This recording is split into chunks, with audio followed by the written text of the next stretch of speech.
Hi everyone and welcome to the latest monologue. Um, Today I'm going to take advantage of an unexpected opportunity to explain something that I've really struggled with. Struggled to explain.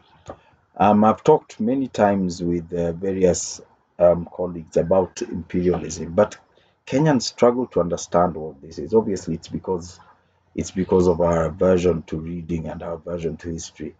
But imperialism right now is something that has manifested very closely in our society with the recent goings on. And what is the struggle Kenyans have? Kenyans have a struggle of understanding a very simple thing. Um, Imperialism is about empires, and there are two key ingredients in empires. There's emperors and there's serfs, the proletariat or the working class. Um, One is disposable, and you never imagine which one it is. Kenyans tend to think that the most integral part of an empire is an emperor. An emperor is the most disposable part of an empire. If he dies, someone takes over immediately, like 2 minutes later, they crown a new emperor. If he suddenly has a change of heart and doesn't want to be an evil emperor, he just abdicates and another one jumps in. If he's conquered by one of his rivals and killed, the new guy the rival just becomes the emperor automatically. But if serfs refuse to serve an empire, the empire crumbles instantly. The Russian Revolution, Chinese Revolution, the turning of India into a republic, these are collapses of empires. The Iranian Revolution, 1980, empires collapsed like that, and it also happened in Iraq, which had a king. Libya also had a king. That Libyan revolution, I think, happened 1969 with the late Muammar Gaddafi. But that is the thing. The day serfs refuse, empire dies. Simple as that. Now this brings us to the Kenyan problem. Kenyans think emperors are important. That's why with the ongoing the ongoing impeachment saga, which by the way I don't have any position on. They're all useless people. Um, I'm talking about the cultural and intellectual implications of it.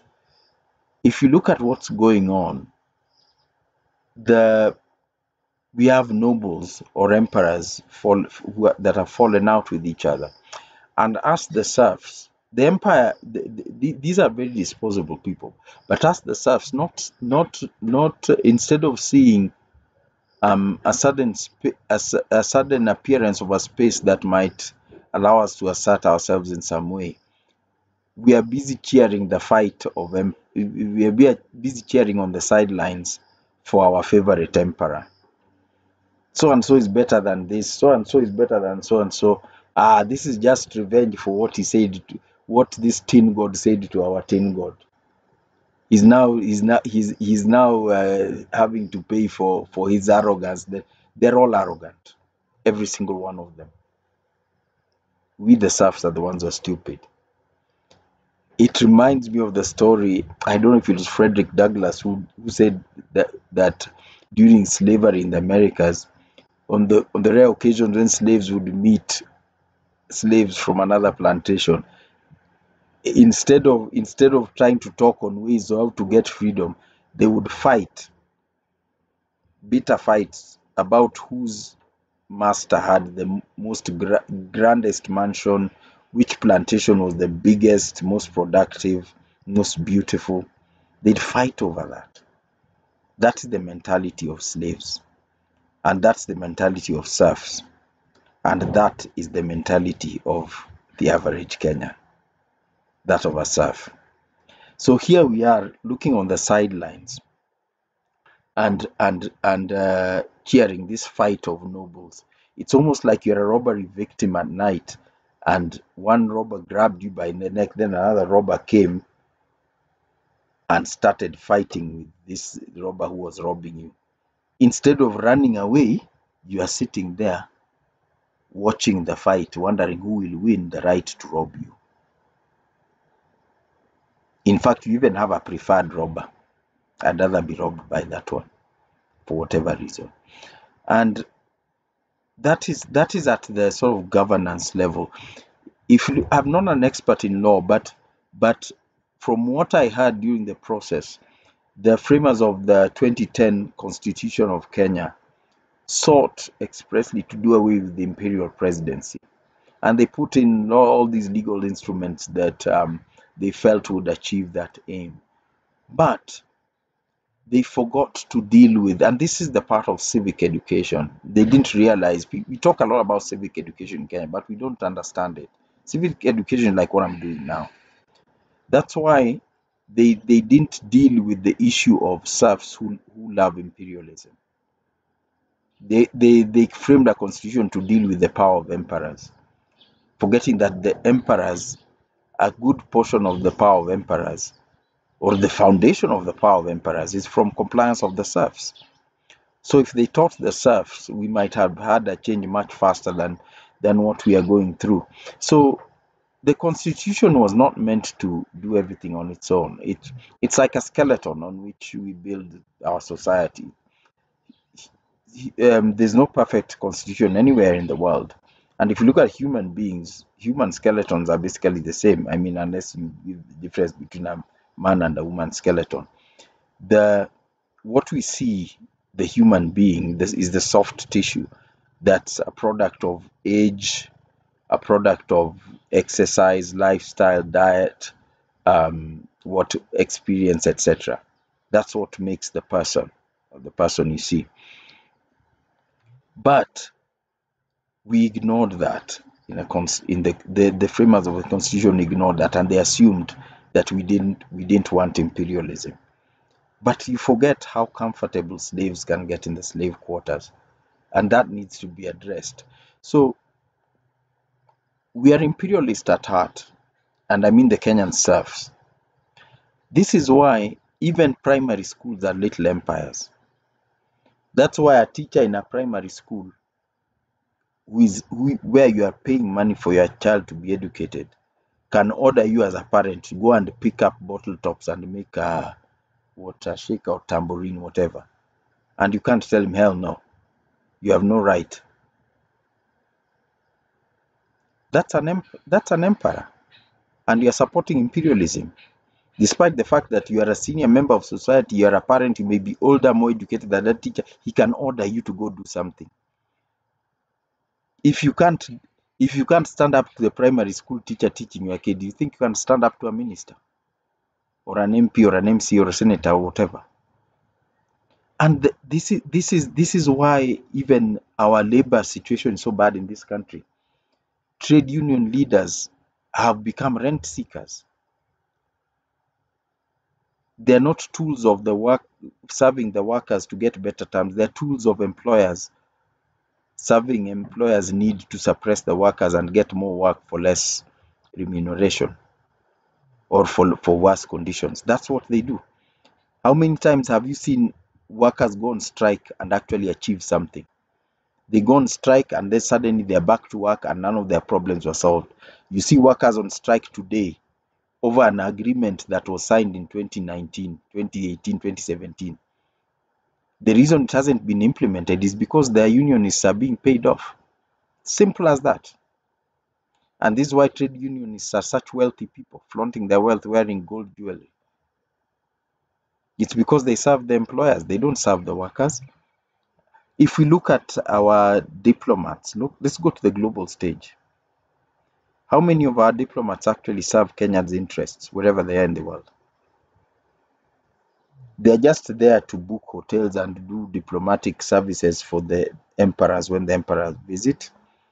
Those in the UN are there to give long speeches in support of global empires, offering troops to serve the cause of global imperialism.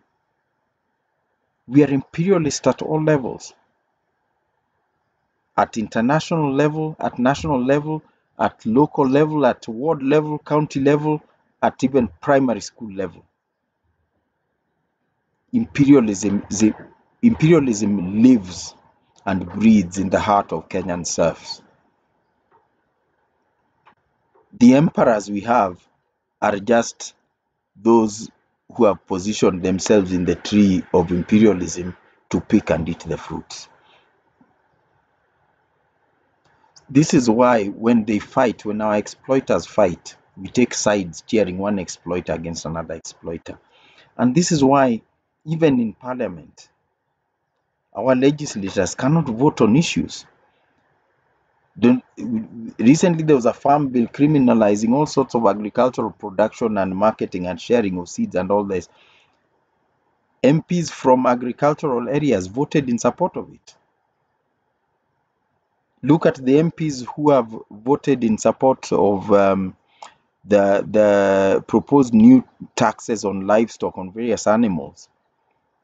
All the MPs from pastoralist areas voted for it.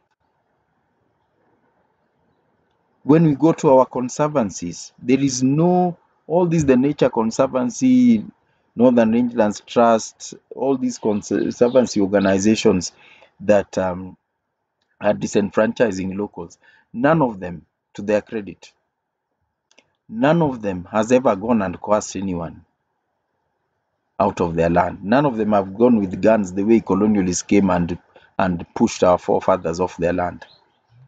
None of them has done that. They come and they've exploited imperialism. They get some people, and some people get together and elect representatives who then go and sign a legal agreement giving the land. And now these local elites are the ones who actually push their people away from their villages and to the peripheries of their birthright to make room for tourism organizations, to make room for carbon trading, and make room for all these other things. It's our people. It's our people. It's the serfs. Because we are so imperialist inside. The money is promised to them. These are not trade, because the money is promised to them are never given. I've always said, for example, in the issue of carbon trade, which is in my professional field of conservation, show me someone who's been given 100,000 whatever shilling, given cash. That would be trade. I wouldn't bother if you decide to sell your land for 5,000 shillings, it's yours, it's fine. That's not a problem. But these people are giving their land for free. They're not selling their birthright, they're giving their birthright, they're throwing away their birthright. That's why you let 80-year-old people sign 40-year agreements. You'll have to explain to your children. The imperialism is in the heart of our people. And this is why the proletariat in Kenya hold the keys to change in this country. We need to stop this. The most ridiculous thing you hear in Kenya is we should have elected so and so. It's like so and so would be a better emperor than so and so. No. We must reject imperialism. Once we reject imperialism, then it doesn't matter who's at the helm. He's answerable to us. But if we choose one robber over another, there's no one might use a bullet, one might use a panga, one might use a club to hit us over the head. But the net effect is still the same. So if you look at the challenges of what's going on in Kenya now, it's a struggle between top down and bottom up principles of government. The present deputy president was part of a suffrage exercise, a ballot voting exercise.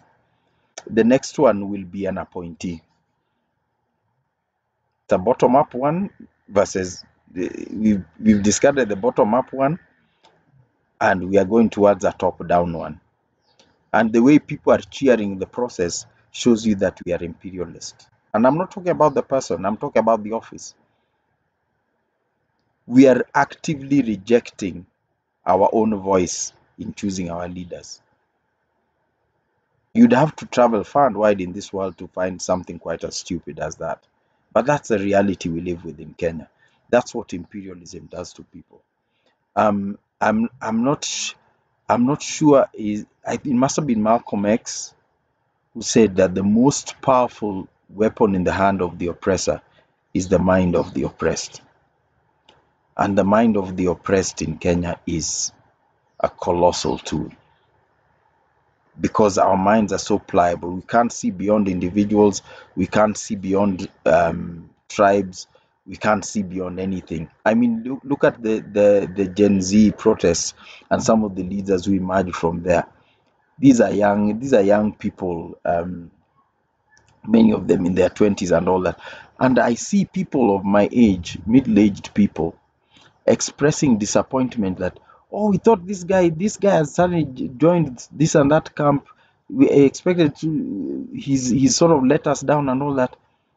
It's appalling that a 50-something-year-old person was expecting guidance and leadership from a 20-something-year-old kid. Wake up. They were expressing themselves. In fact, any falling into the trap of imperialism by those kids is because they're following our example. My generation, those between 50 to 65, are what I call the generation nonsense. We are the ones who threw away this country. We are the ones currently in charge, the CEOs of companies, ministers, presidency. We are the ones in there. We are the ones throwing this country down the ditches. We are the imperialists who believed that empire is good. And we are most responsible. If we were to divide into age groups, we are the most responsible for where this country is now. So we should keep quiet when talking about the perceived failures of these younger people. We need to sort ourselves out. We are the ones who are currently CEOs of companies, but being ordered by primary school teachers on what we need to buy and do for our kids in this stupid thing called CBC. We are the ones sitting here not knowing where our kids are going in January for the junior secondary, whatever, and pretending everything's okay. We are the problem. And by extension, the proletariat in Kenya is the problem. The fights and circus that's going on in court is just small minds fighting over a plate of food. We are the ones on the plate. So we need to realize that if we decide that we are not going to be eaten, then that fight will take on a very different complexion. This is why when the Gen Z, these young people, decide to protest against all the wrongs they're seeing in our society, you forget that that's when the nobles sort of realized we need to come together. That's when our opposition joined the government. And that's when our opposition now started spearheading government policy.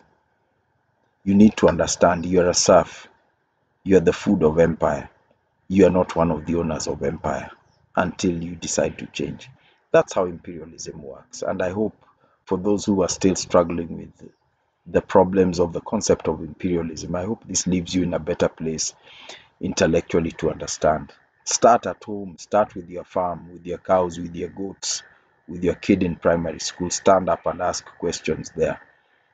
Don't just buy things and go and enjoy celebrating, even buying very expensive gowns to celebrate graduation of a kid from pre-primary to standard 1.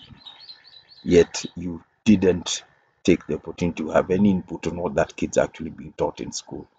That's the definition of imperialism, and we need to get away from it.